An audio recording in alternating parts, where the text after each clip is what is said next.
Welcome to the Engineering, Emotions, and Energy Podcast, where you can relax, recharge, and reconnect. And now, your host, Justin Wink. Today, I'm talking about following your heart and updating you on my adventures and travel so far. From Belize to now, I'm recording this in beautiful, sunny Cancun, overlooking the lagoon from my room, and there's a giant Ferris wheel that I can see. Things are going great. It's been amazing because I've been learning to follow my heart and what feels right, and not necessarily what makes the most logical sense.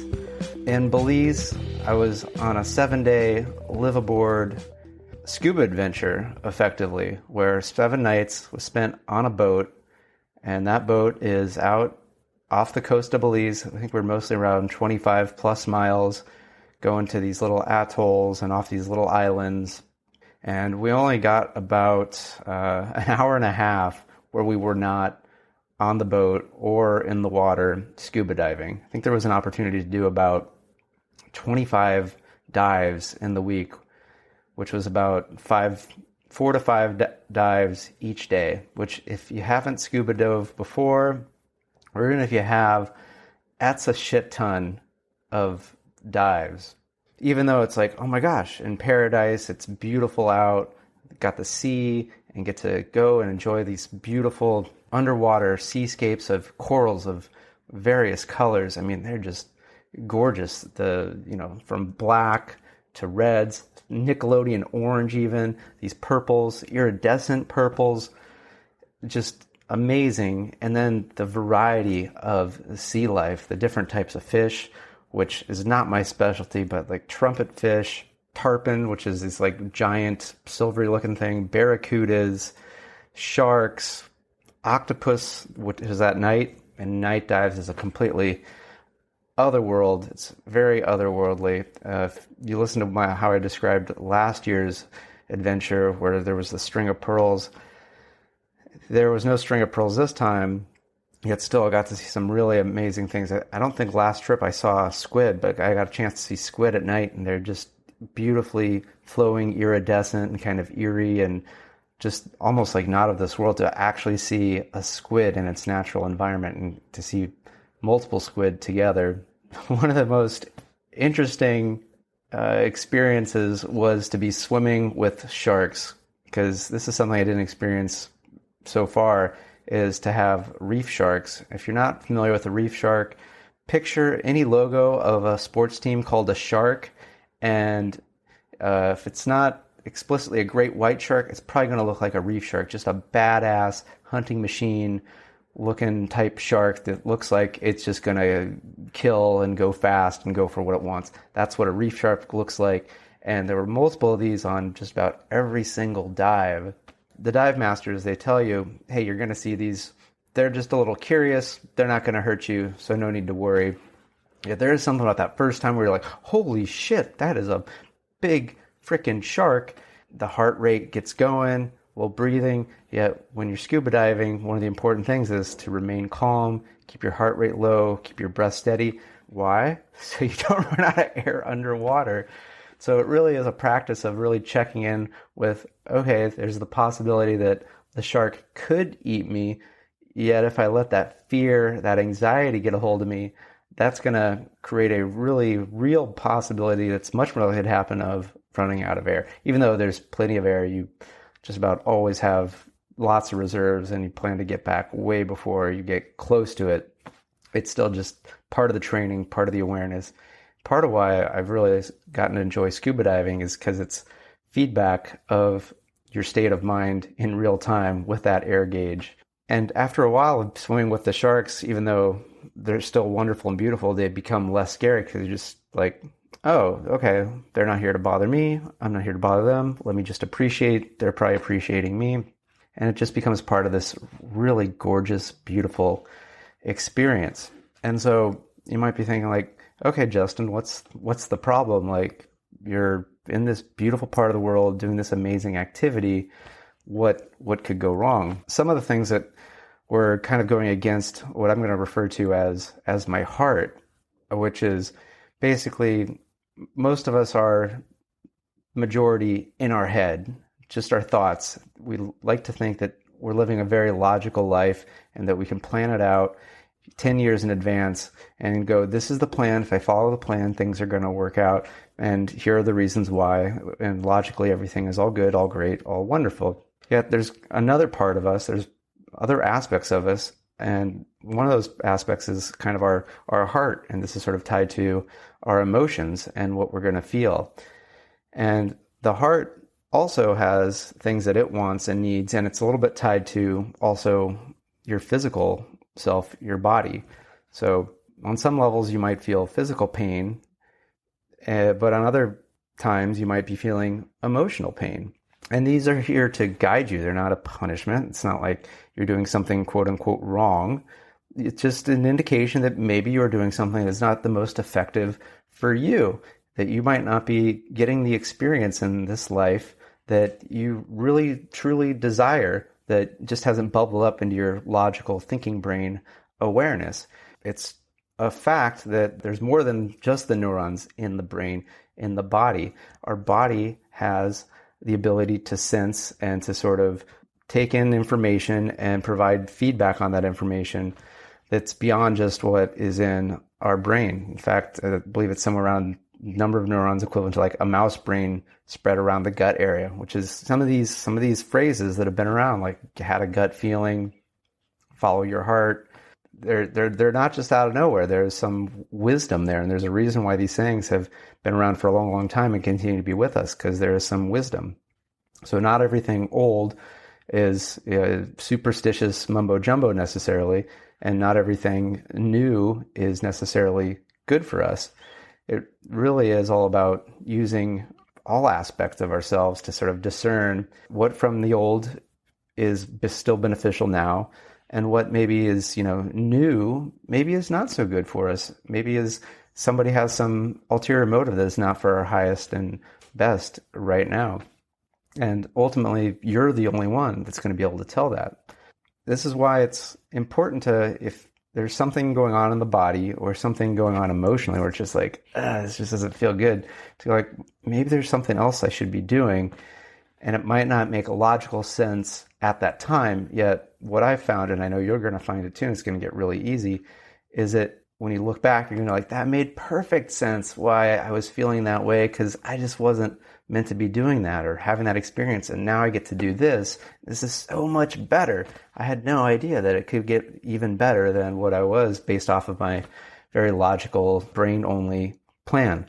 Because I believe Einstein is the one attributed the quote. I'm not sure if it's 100% his quote, but the quote is true nonetheless, that a problem cannot be solved from the plane of which it was created. So if you're having a problem while you're in your thinking brain, it's not going to get solved while you're in your thinking brain. It's got to go to the emotional level, or maybe even beyond that, maybe just the level of pure consciousness, quiet, and then can allow sort of things to get worked out and get those messages that come from your deep intuition. So what was going on the scuba adventure? A couple things. One, scuba diving, there's a lot going on physically when you are scuba diving. For one, you're going down, having several atmospheres of pressure on your body, and just the change in this is causing a big pressure change in your eustachian tubes in the ears. So there ends up being a lot of work that the ears and the sinuses have to undergo to be equalizing that pressure, a workout that maybe most people only get while they fly, yet it's not as big a delta compared to scuba diving. Then there's breathing an air mixture that we're breathing what is called nitrox, which is actually having a higher percentage of oxygen compared to what we're usually meant to be breathing. But it's also under higher pressure, because when you go lower, everything's getting pressurized. And then there's just sort of the physical exertion of being surrounded by water, which is at a lower temperature than the body. So even though it's at 84 degrees, our bodies are at about 96 degrees, and just being surrounded by water, which is able to wick away heat much faster than compared to air, it's going to result in your body needing to work more to maintain its body temperature. So it's a very demanding, exhausting, even though it appears to be a very calm, mellow, chill type of thing. So there was that. And then with the live aboard, the options for eating are very limited. So it's basically like it's a set menu. You can have what's available, or you can just pass on it, or have like pre-processed snacks. And then also people are having alcohol after the dives are complete. Drinking and diving do not mix, just like drinking and driving do not mix. For the most part, I had not been drinking for many, many months. Yet there was just something about being here with this group of people, because there's 20 of us, actually 19 actually, the boat's capacity is 20 people. So the 19 people, and just about all of them are drinking, although there was one person not. I somehow go like, everybody's doing it. And I felt compelled to, well, let me have a little bit of the drinks and let me just eat what everybody else is eating. I just want to fit in. I just want to, do what everyone else is doing. I want to do all the dives. I want to eat all the food, and I want to have some of the fun drinks. Why can't I just be like everyone else? After about 2.5 days, I just became physically exhausted. You would have thought I had a horrible, horrible flu with the amount of energy I had, yet I had no other symptoms other than I was tired and my ears were having incredible pain. I was like, well, I need to just not dive, and I need to skip a meal, and I need to skip the adult beverages, and I need to just do what my body needs and give myself some rest. And then use this opportunity when I'm feeling better. I'll get back into diving, and I'll be a little bit more mindful of what I'm going to eat, how I'm going to eat. Even though it was like challenging, even the staff sometimes is like, oh, how come you're not diving? Or why are you not at lunch? And it's just like, I just don't want to be, period. End of story. No explanation needed. The heart doesn't need to explain itself. It just needs to allow you to go with it, to guide from it. And you might not be able to come up with a logical reason. You don't need to. You have my permission to, if there's some feeling of something you need to do or stop doing, just go with it. No is a complete sentence, and I want it because I want it is also a complete, coherent, perfectly valid thing to say, do, follow through on. And when I did that, I was feeling better, and I was able to enjoy the rest of the scuba diving trip. And I was in a really good place when we did finally reach the mainland.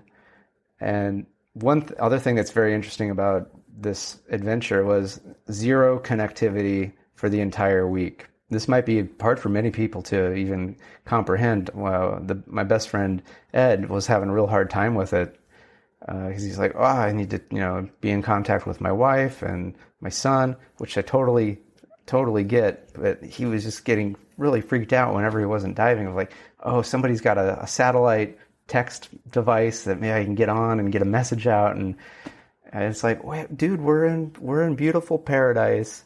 Look at the palm trees on that island over there. Check out the dolphins that are just swimming by.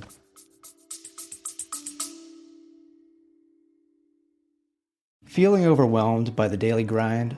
Imagine if you could pause, reset, and truly connect with a calmer, more fulfilled you. It's not just a dream, it's absolutely possible. Hi, I'm Justin, and I invite you to discover the life-changing techniques in my book, Engineered to Love. Right now, I'm offering a free chapter complete with guided audios that have already helped so many people find peace amidst the chaos. These aren't just any techniques.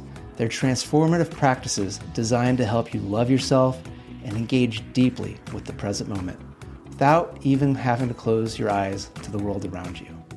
So join us at engineeredtolove.com/sample and access your free guided session. It's time to bust the busyness and embrace the joy, ease, and love in your everyday life. Don't wait. Start your journey to a more relaxed and recharged you today, because you deserve to live a life you love. Visit engineeredtolove.com/sample. See you there. So it really is about, there's always an opportunity to be distracted, be anxious, or to enjoy the moment. And when I was able to start just enjoying the moment based off of what's best for me, things started to go really, really well. And then even when there ended up being a literal crazy storm after we had come into port and we still had to spend one more night on the boat while we're docked, like it was monsoon like with crazy winds and torrential rains, and things were getting blown overboard, yet everybody's belongings had already been put inside because everyone was getting ready to pack up in order to check out early the next morning anyway. Many people started losing their shit, going like, what's going on? How come there's nobody in charge telling us what's happening? And the power went out and people were freaking out like, we should be compensated and they should take us to a hotel right away. And I was like, this is just happening right now in the tropics. Storms go for about an hour and then they pass. So you can even go to one of my social medias. I just posted the video. So you might have to, go back in the history of my page or my feed a little bit. But I took a video of the carnage of this storm, and it's just pretty amazing. Like, you get an experience, have the sound on. It's really cool. So Justin Wink, Ph.D. on all the major socials.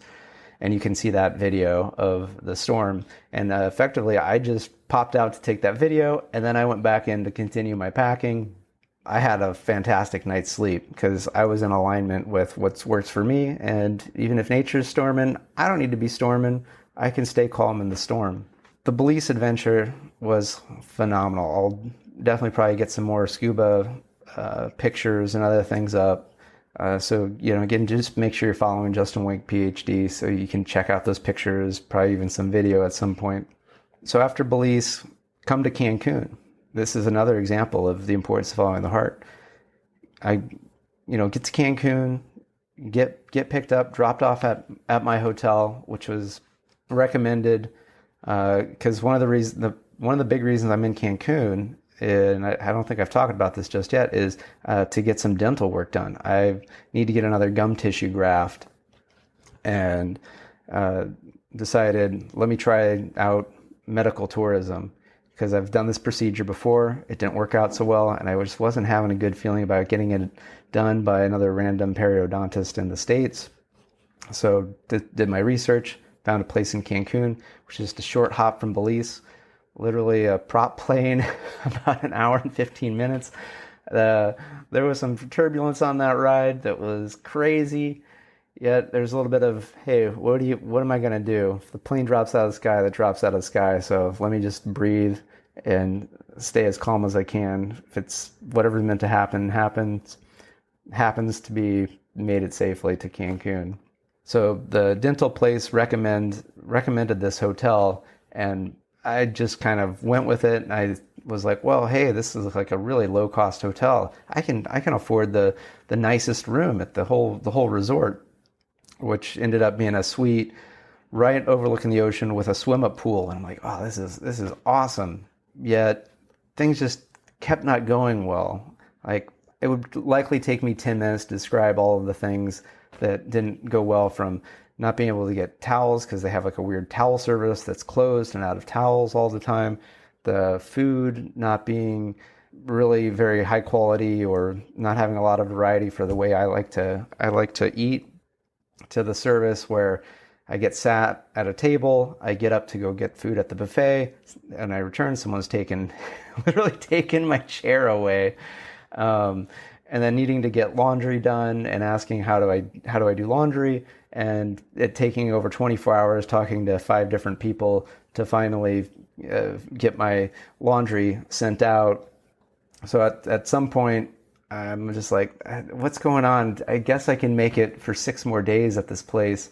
I should just enjoy it because I'm on the ocean. Things do not feel right here. I'm not, as hard as I try. I'm doing my meditations. I'm doing exercise. I'm doing my best, but it's not feeling right. And things just keep not going my way. And, I reach out to a couple friends. After sitting with it, and after talking to one friend she's my friend Nita, actually, who is on the 100th episode, she's like, hey, after hearing all you've been through, why are you talking to me and not going to the front desk and seeing if you can check out and get your money, the rest of the money, refunded, and go get yourself to a hotel that you're going to enjoy? And I was like, you know what, you're right. And I did exactly that. And They're like, yep, okay. I mean, you have to pay for this night, but we can refund the rest. I'm like, all right, cool. And I go and I find another hotel. It's Canopy by Hilton. I've been a Hilton person because I ended up buying a timeshare over a decade ago, which I've since gotten out of. So I don't necessarily recommend it. If it works for you, it works for you. It worked for me until it didn't work for me. And anyway, have a lot of experience with the Hilton brand, and for me, it works. I don't get anything. I don't care if you do Hilton or not, but I just know for me, I'm gonna have a certain baseline experience that I know I'm gonna enjoy. So I was able to get the rest of my stay here at this Canopy by Hilton, which it's not on the beach, yet it's a beautiful building, and it's got a rooftop pool and restaurant with the gorgeous views that I can see not only the ocean, but I can see all of the lagoon, and you can see the sunset, and they play music, which is just feels good. And the food is so fucking phenomenal. It is phenomenal. I'm telling you, the food at this other place, which I do not recommend, but maybe it's for you, but it was not for me. It's called the Flamingo. Like, the food here made the food that they serve at a Carnival 3-day booze cruise out of Long Beach, makes that food seem like it deserves a Michelin star. That's how much I did not enjoy the food at the previous resort. Whereas the food here, oh my gosh, it's just phenomenal. The quality, the presentation, I feel nourished. I feel like my body's being nourished, my soul's being nourished. It just feels so good to be here. Things have just kind of been flowing, feeling better ever since I made the change to this new hotel, which is more in a line, because logically it's like, hey, Justin, just suck it up. Like, on paper, everything should be good. Like, who are you? Yet it didn't feel good. And when I went towards what feels better, things start working out. And the next day I had signed up.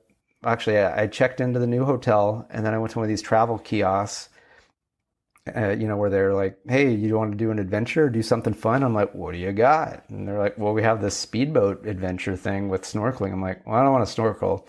They're like, okay, you know how to snorkel, you can just do the boat. I'm like, do I get to drive the boat? They're like, you can drive the boat. So I did that adventure yesterday, and it was just incredible to drive my own speedboat. The guy has his boat, and so I'm following him, and we're going in the Caribbean Ocean, sea, whatever it's called, cruising around, seeing all the resorts, and then we head inland towards the lake, and there ends up being these little canals of mangroves. And at one point, he takes me to like a spot, and he ties up his boat, and he's like, "I'm getting on. I want to show you something special." Guides seem to love me in places like this, and he's like, "All right, drive careful. If it gets a little tight, just kill the engine, and I'm just gonna, grab onto the trees and guide the boat." And so we're going through, like this was a real life jungle cruise, my friends. It was amazing. So we're going through it. I'm like, is the boat even gonna fit through this thing? And then it opens up into this beautiful, serene lagoon where I can't see any hotels. I can't see any buildings. It's just nothing but nature, just the sounds of birds. And then he takes to a spot, and we park, and he's like, that is the source of the water. There's a cenote down there, which is a freshwater well that's bringing up natural fresh water. And I can see the water coming out. He's like, this is where the water is being fed into this system here. And then it's getting mixed, with the ocean water. He's like, this is where I like to come with my family, bring some fish, cut it up, mix it with some things, have some ceviche, and just with my wife and my kid. And this is where I like to come. I've been coming to this area since I was a kid, because my grandfather and my father, they used to, always be around these canals. And so I know these canals back and forth, and I usually don't take anyone here. But I just felt like I wanted to share this with you. And it was just so incredible and so amazing. And I know it's because I was following my heart, moving away from that one resort that didn't work with me to this other one. And so it's kind of like when we're in alignment, magic can really start to happen. We're just good things that you couldn't have planned. Like the guy literally asked me, hey, my boss said, wherever you want to do, whatever you want, I'm supposed to, do whatever you want. Where do you want to go? I literally could not even comprehend asking for something like, take me to a super secret spot in the middle of nowhere that just you have ever known about. I wouldn't even know to ask for that, yet it was given to me. And so I'm going to ask, how often are you following your heart when you get a feeling or there's something in your body? Do you just logic it away and just kind of suck it up and force yourself through it, even though there's something like just doesn't feel quite right? Or is it possible that you could follow your heart a little bit more? And even though you're like, I don't know why this isn't working for me, but it's not working for me, and just try anything different. And if you're like, I think there is, but I'm not exactly sure how to do it, please reach out. Like, I'm here for you. So you can find me on the social medias, go to my website, justinwink.com, shoot me an email, connect with me, and we can work on, how to follow your heart. And that's also one of the things I do with my Tuesday 20 videos, which are on Facebook and YouTube, and the recordings are there. So it's all things that are there to help you get more in touch with that heart side of you. It's going to let you do the things that truly spark joy, make you happy, make you love life, make you be enjoying things. Because you might be going like, yeah, Justin, great, you're on an adventure, doing all these cool things. Of course, you're going to feel good. But that's the point of this episode, was that there were multiple times I was not feeling good. I was not enjoying it because I was out of alignment with what was, my body and my heart wanted. Yet as soon as I get right back in, then I start enjoying it. So that can happen whether you're someplace amazing or someplace that maybe is just your mundane home. And so it can just be that little switch. So even if you're someplace where it's just like, well, this is boring, this is no good, if we can work together to get you into that place of alignment with your heart and with your body, I guarantee you that everyday place is going to start to become a little bit more magical, and good things are going to start to happen for you. That's all I got. In 1 hour, I'm going to my dental place to start my procedure. So do encourage you to follow me so that you can get the update on how that went. Because already, just from the consult, I've been super impressed by the doctor, just his insights, his plans.